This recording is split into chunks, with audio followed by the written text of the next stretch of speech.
할렐루야. 우리 2024년 우리 새벽을 깨워서 주 앞에 나와 예배하시는 우리 성도님들의 심령과 가정에 하나님의 은혜가 충만하기를 소망합니다. 특별히 2024년 새해에는 우리가 믿음에 굳게 서서 감사함이 넘치는 우리 모든 삶의 자리가 되기를 간절히 소망합니다.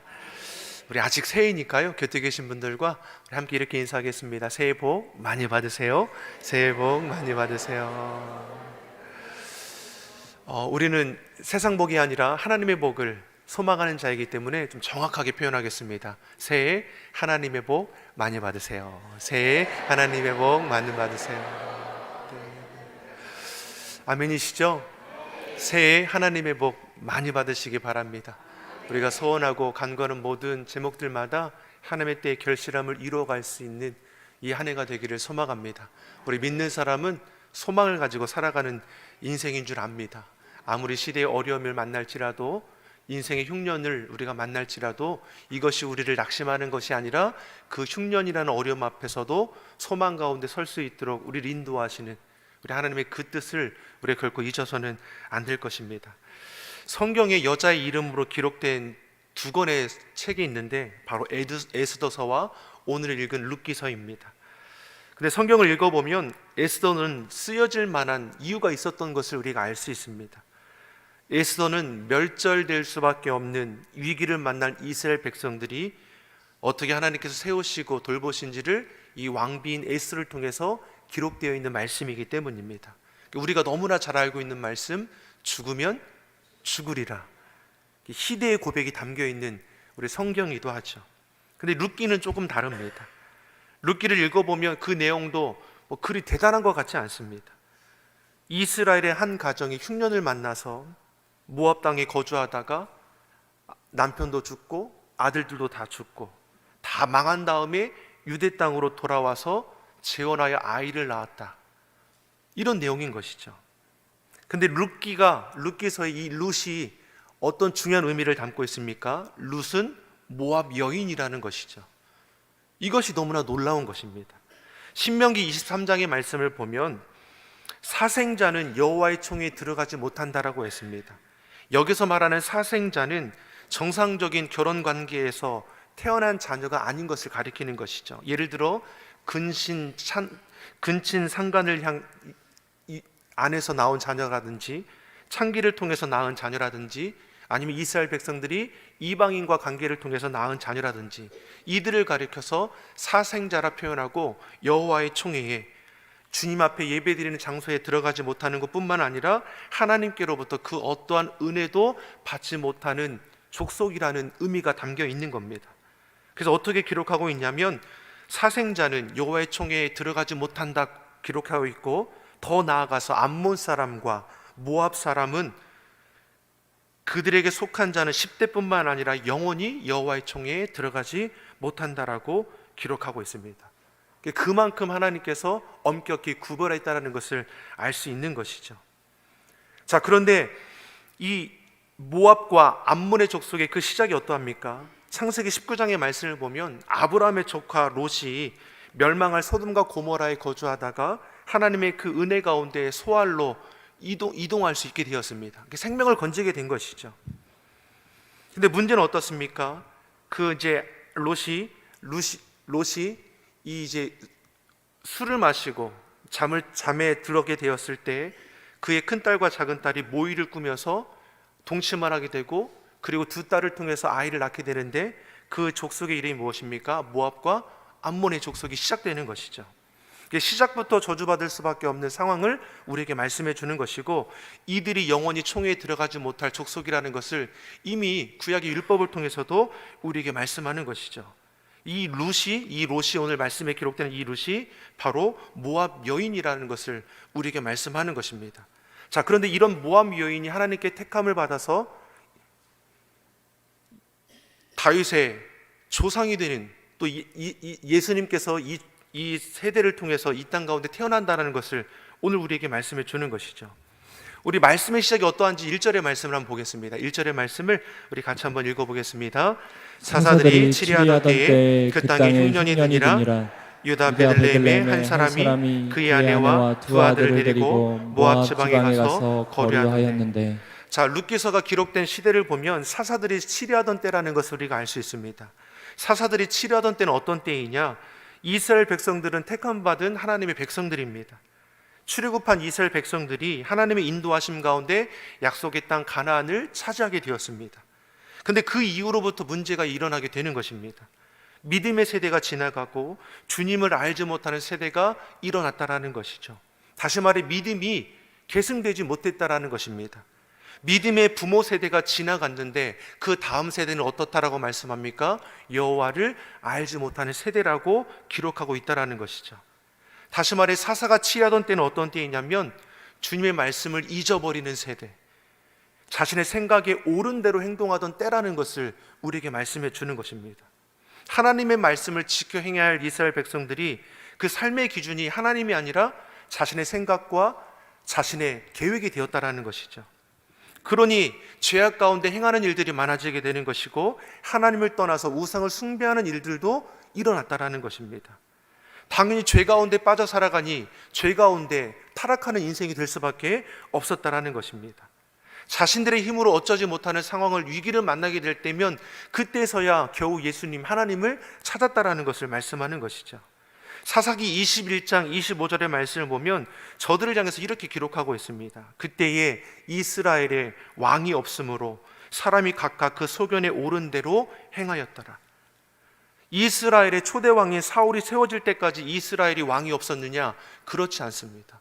하나님께서 저들의 왕이 되어 주셨습니다. 그런데 이스라엘 백성들이 하나님 앞에 뭘 요구하시라 합니까? 우리에게도 왕을 세워달라는 것이죠. 그리고 각각 자기가 원하는 대로 자기 뜻대로 행하기를 바라는 그 마음들이 커져만 가는 것입니다. 점차 저들이 무엇입니까? 하나님의 주권을 부정하는 일들이 일어나는 것이고 하나님의 말씀보다 자신의 생각과 판단을 우선하는 일들이 더욱더 일어나기 시작했다는 것이죠. 그리고 이러한 때에 어떻습니까? 유다 베들레헴에 흉년이 들었다라고 말씀이 시작되고 있습니다. 베들레헴은 그 의미가 떡집이라는 뜻을 가지고 있습니다. 다시 말해 베들레헴이 떡집이라고 이름이 붙일 정도로 이 땅은 흉년이 들 만한 땅이 아니라는 것입니다. 베들레헴은 이스라엘 나라 가운데서 가장 풍요로운 땅입니다. 그 베들레헴이 극심한 흉년이 들었다라고 오늘 말씀하고 있습니다. 자, 그럼 문제는 왜 이런 극심한 흉년이 이 땅 가운데 일어났냐는 것입니다. 이곳은 하나님의 약속하신 땅입니다.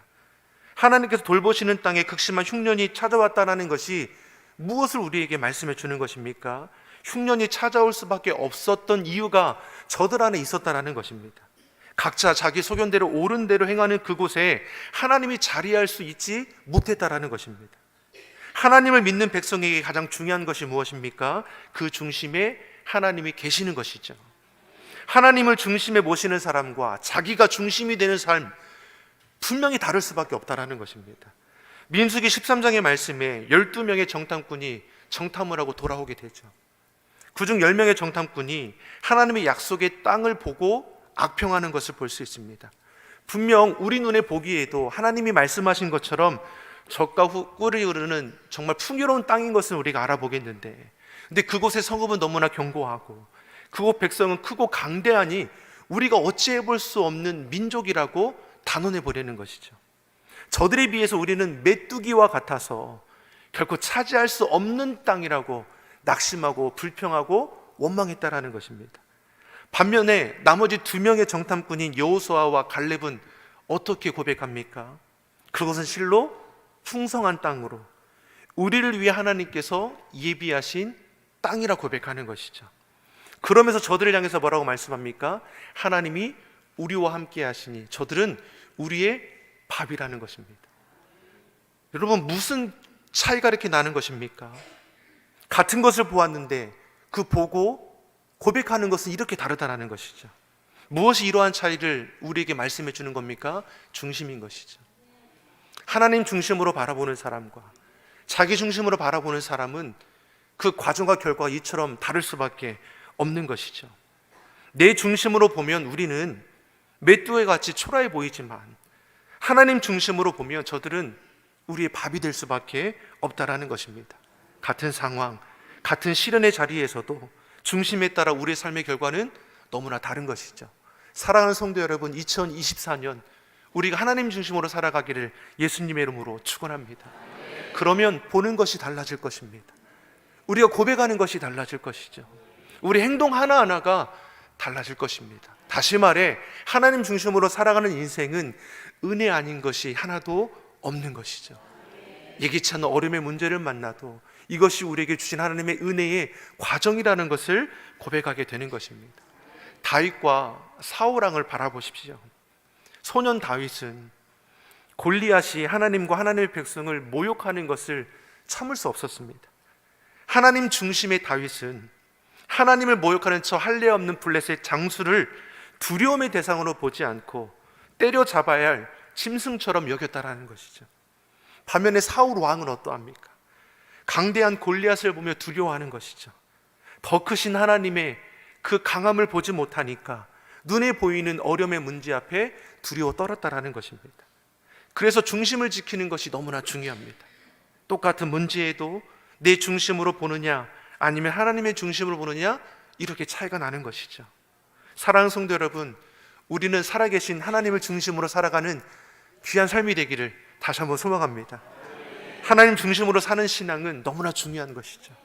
하나님 말씀을 앞세우는 신앙은 실패가 없는 것입니다. 근데 오늘 본문의 말씀에 보니까 엘리멜렉과 나오미는 어떠합니까? 하나님 중심입니까? 자기 중심이 되었다라는 것을 우리가 어떻게 알 수 있습니까? 2절의 말씀을 보십시오. 흉년을 만났을 때 이들이 택하는 것이 무엇입니까? 2절의 말씀을 우리 같이 한번 읽어보겠습니다. 그 사람의 이름은 엘리멜렉이요 그의 아내의 이름은 나오미며 그의 두 아들의 이름은 말론과 기럝이니 유다 베들레헴 에브라 사람들이었더라. 그들이 모압 지방에 들어가서 거기 살더니. 아멘. 하나님을 떠난 세대의 모습이 어떠합니까? 자기 소견에 옳은 대로 했다고 했습니다. 엘리멜렉이라는 이름의 뜻은 하나님은 왕이다라는 겁니다. 너무나 귀한 이름 아닙니까? 아버지가 아들에게 이름을 지었습니다. 하나님은 왕이시다. 그 뜻의 이름을 지어준 이유가 무엇이겠습니까? 평생에 너는 하나님을 왕으로 삼고 살아가라는 것이죠. 이 아들이 하나님을 왕으로 섬기며 자라기를 소망하는 그 마음으로 이와 같은 이름을 지어주었을 겁니다. 근데 그 아들이 어떠합니까? 자라면서 하나님을 왕으로 섬깁니까? 하나님을 떠나 살아가는 것이죠. 자기의 생각과 판단을 앞세우며 살아갔다는 것입니다. 그리고 그의 아내 나오미 뜻의 이름은 무엇입니까? 즐거움, 기쁨이라는 뜻을 가지고 있습니다. 하나님을 왕으로 섬기며 살아가는 엘리멜렉의 이름이나 하나님의 기쁨과 즐거움이 되라는 이 나오미의 이름, 얼마나 좋습니까? 그런데 그들은 하나님을 왕으로 섬기지도 하나님의 기쁨이 되지도 않는, 여호와의 총회에 영원히 들어가지 못한다라고 말씀에 기록하고 있는 그 땅으로 이주했다라는 것이죠. 극심한 흉년 앞에 약속의 땅을 버리고 저주받은 땅으로 나아갔다라는 것입니다. 자, 그러면 이들 앞에 어떠한 일이 펼쳐지게 되는 겁니까? 3절에서 5절의 말씀을 보니까 이렇게 기록하고 있습니다. 3절에서 5절의 말씀을 제가 한번 읽어드리겠습니다.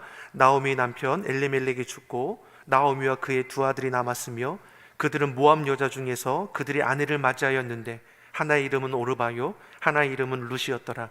그들이 거기에 거주한 지 10년쯤에 말론과 기럝 두 사람이 다 죽고 그 여인 두 아들과 남편의 뒤에 남았더라. 자, 어떤 일이 벌어집니까? 나오미의 남편 엘리멜렉이 먼저 죽고 두 아들이 남았는데 그들이 모압 여자와 결혼하였습니다.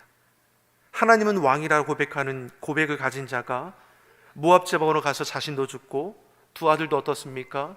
모압 여인과 결혼하고 또 얼마 지나지 않아 또 죽임을 받습니다. 모든 것이 끝난 것 같은 상황 가운데 놓였다라는 것이죠. 이는 단순히 엘리멜렉의 가정사를 보여주기에 기록한 것이 아니라 그 당시에 이스라엘 백성들의 영적인 상태가 어떠한지를 엘리멜렉과 나오미 가정을 통해서 지금 알게 하고 있다는 것입니다. 하나님의 백성이 하나님을 떠났습니다. 주의 말씀을 저버렸습니다. 하나님을 왕으로 모셔야 될 이스라엘 백성들이 각자의 자기 소견과 생각에 옳은 대로 행하고 자기 뜻대로 이방인들과 결혼하고 자기 마음대로 하나님을 부정하는 삶을 살아갔다는 것입니다.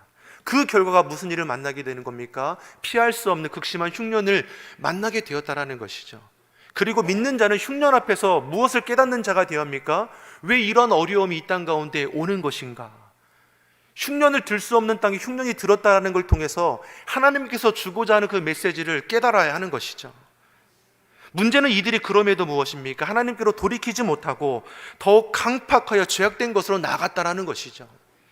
흉년이라는 어려움의 문제 앞에 오히려 주님의 도우심을 구하고 찾는 것이 아니라 하나님의 약속의 땅을 떠나서 헛된 길로 또 나아가는 것입니다. 결국 망해버린 시대의 당시의 모습이 이와 같다라는 것이죠. 기대할 것 없는 시대, 소망이 없는 세대. 다시 말해 무엇입니까? 하나님만이 우리의 소망이 되신다라는 것을 우리로 알게 하시는 것이죠. 사랑하는 성도 여러분, 소망 되신 하나님을 온전히 붙들고 나아가기를 간절히 소망합니다. 우리의 신앙 하나님 중심이 되길 간절히 원합니다. 자기의 옳은 대로 행동하는 것을 그치고 하나님 중심으로 말씀에 따라 우리가 나아가야 하는 것이죠. 그것이 회복하는 길입니다. 너무나 쉽고 편한 길을 여러분 쫓지 마십시오. 주의 말씀 앞에 나를 쳐서 순종하는 길이 얼마나 복된 길인가를 우리는 결코 잊어서는 안 될 것입니다. 하나님은 왕이시다. 하나님의 기쁨이라는 고백을 가진 엘리멜렉과 나오미가 하나님을 떠나서 모압으로 가서 모든 것을 다 상실한 인생이 되고 말았습니다. 이때 나오미가 하나님의 자기 백성들이 돌아보셔서 다시 고향 땅의 풍년이 다시 회복되는 소식을 듣게 되는 것을 6절이 우리에게 이렇게 말씀해 주고 있습니다. 우리 6절의 말씀을 우리 같이 한번 보겠습니다. 그 여인이 모압 지방에서 여호와께서 자기 백성을 돌보시사 그들에게 양식을 주셨다함을 듣고 이에 두 며느리와 함께 일어나 모압 지방에서 돌아오려 하여. 아멘. 자, 흉년의 땅이 다시 회복되었다는 소식을 이 나오미가 들었습니다. 하나님께서 자기 백성을 돌보시고 필요를 공급해 주신다라는 그 소식을 듣게 된 것입니다. 나오미는 하나님께서 이스라엘을 버리지도 떠나지도 않았다라는 것을 흉년의 그 땅이 다시금 회복되었다는 것으로 깨닫게 되는 것이죠. 백성의 울부짖음을 들으시고 사사를 보내 구원하셨던 하나님의 그 사랑을 외면했던 그 하나님을 다시금 그 마음에 품게 되는 것입니다. 그리고 나서 어떻게 됩니까? 모든 것을 다 잃은 가운데서도 그 삶을 다시금 돌이켜서 고향의 땅으로 돌아오고자 하는 것을 우리가 볼 수 있습니다. 사랑하는 성도 여러분, 회개는 방향을 돌이킨다라는 의미가 있습니다. 하나님을 떠났던 우리 삶의 방향을 다시금 하나님께로 돌이키는 것이 회개인 것이죠. 다시 말해 회개는 무엇입니까? 늦은 때가 없습니다. 우리가 돌이키는 그때가 가장 좋은 때라는 것이죠. 우리가 이 땅에서 더불어 살아가니까, 우리가 비슷하게 이 땅 가운데 살아가니까 저 사람이나 나랑 구별되지 않은 것 같습니다. 하지만 전혀 그렇지 않죠. 우리가 이 땅 가운데 함께 더불어 살아가는 것 같지만 우리는 하나님께 속한 하나님의 자녀인 것이죠. 우리의 방향은 세상에 있지 않습니다. 하나님께 있습니다. 지금 나오미는 이제 그 잘못된 방향을 돌이켜서 하나님 앞에 나아가는 것을 볼 수 있는 것이죠. 지난날에 자기의 옳은 대로 행동했던 일들을 돌이키고 삶의 방향을 하나님께로 온전히 전환하는 것을 우리가 볼 수 있습니다. 모든 것을 다 잃어버린 것 같은 그 인생을 통해 하나님께서 어떻게 회복시켜 주시는 것을 룻기서 이제 1장 이 하반절부터 그 모든 장을 통해서 우리는 알 수 있는 것이죠. 버림받은 민족, 영원히 여호와의 총에 들어가지 못한 데 했던 이 모압의 자손인 이 룻을 통해서 하나님께서 예비하신 보아스를 만나게 하시고 이 가정을 통해서 하나님의 귀한 역사 이뤄가는 것을 우리는 보게 될 것입니다. 하나님께 마음을 두고 하나님 중심으로 살아가는 이들을 통해 하나님께서 어떻게 역사해 주시는지 우리는 깨달아 알게 되는 것이죠. 사랑하는 성도 여러분, 내 중심이 아니라 하나님 중심으로 살아갈 수 있기를 간절히 소망합니다. 어떤 상황과 현관 가운데 놓여 있을지라도 우리의 신앙은 결코 하나님을 떠나서는 안 되는 것이죠. 하나님 중심, 성경 중심, 교회 중심으로 올 한해 우리가 승리하는 자가 되기를 예수님의 이름으로 축원합니다.